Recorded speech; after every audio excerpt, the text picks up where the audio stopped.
जैसे ही राजेश की मौत के 13 दिन बाद उसकी अंतिम क्रियाएं पूरी की गई तो उसके अगले दिन घर के आंगन में उनकी मां का मृत शरीर मिला, जिनके चेहरे का मांस मानो किसी वैशी दरिंदे ने नोच लिया हो। सबसे बदकिस्मती की बात यह थी कि उनका क्रियाकर्म करने के लिए अब घर में कोई भी उनका वारिस, कोई भी सदस्य नहीं बचा था। ना जाने इनके परिवार को तो किसकी नजर लग गई है। तीनों बच्चे मर गए, राधा भी मारी गई। इन तीनों की मौत ही सामान्य ना है।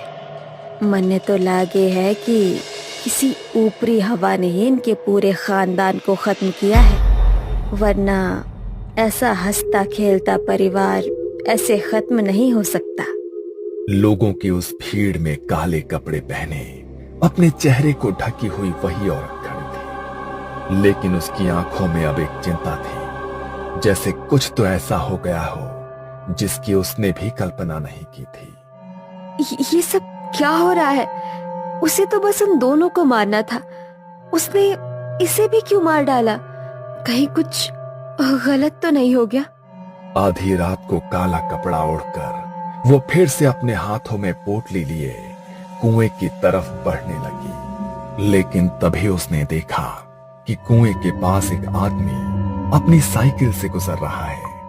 मगर देखते ही देखते वहां पायलों की आवाज गूंजी और उसके सामने घूंघट ओढ़ी वो स्त्री अचानक से आकर खड़ी। डर के मारे वो आदमी साइकिल से गिर पड़ा। वो उसकी ओर बढ़ी और उसने उसके शरीर के मांस को पूरी तरह से नोच डाला। उसकी चीखों की आवाज पूरे गांव में गूंज उठी। ये देखकर काले कपड़ों से खुद को ढकी माया के होश उड़ गए। वो तुरंत ही वहां से भागकर अपने घर पहुंचा। डर के मारे उसका पूरा शरीर कांप रहा था और आवाज हाँफ रही थी। ये सब क्या हो रहा है? मुझे उसे शांत करना होगा, वरना जो भी अब उस कुएं के पास से गुजरेगा वो उन सबको मार डालेगी।